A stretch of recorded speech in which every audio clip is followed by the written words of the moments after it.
বিধানসভা নির্বাচনের আগেই পশ্চিমবঙ্গে স্পষ্ট হচ্ছে ধর্মীয় মেরুকরণ। মুর্শিদাবাদে বাবরি মসজিদের আদলে মসজিদ নির্মাণের প্রস্তুতি নিয়ে উত্তেজনার মধ্যেই ৫ লাখ কণ্ঠে গীতা পাঠের আসরের ডাক দেওয়া হয় কলকাতায়। সনাতন সংস্কৃতি সংসদ আয়োজিত এই অনুষ্ঠানে গীতা পাঠের মধ্য দিয়ে ধর্মীয় রীতি প্রচার করা হয়।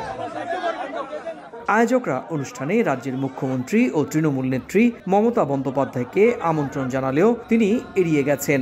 তবে বিজেপির শীর্ষ নেতারা আয়োজনে অংশ নিয়ে গীতাপাঠ করেন। আয়োজকদের দাবি অনুষ্ঠানটি ছিল অরাজনৈতিক, যদিও রাজনৈতিক বার্তা দেন বিজেপি নেতারা। আর ধর্মের সঙ্গে রাজনীতি জড়িয়ে ফেলাকে নির্বাচনী প্রচারণার কৌশল হিসেবে দেখছেন কংগ্রেস নেতারা। আমরা রাজনীতি করি, তাই আমরা ভোট চাইতে পারি। এবার সাধু যদি মনে করে আমি গীতা পাঠও করবো, আমি ভোটও নিবো, তাহলে আমাদের বাজার বলে কিছু থাকবে না। এবার আমরাই বা কোথায় যাব? পশ্চিমবঙ্গে তার রাজনীতিবিদ থাকবে না, তাহলে রাজনীতি করার লোক পাওয়া যাবে না। এদিকে মুর্শিদাবাদে বিজেপির পক্ষ থেকে মন্দির তৈরির উদ্যোগের খবর জানিয়েছে স্থানীয় গণমাধ্যম। সমালোচকরা বলছেন, নির্বাচনের আগে প্রধান দুই রাজনৈতিক শিবির মন্দির মসজিদ ইস্যুকে হাতিয়ার করে ভোট বাক্স ভরাতে মাঠে নেমে পড়েছে। সুব্রত আচার্য, সময় সংবাদ, কলকাতা।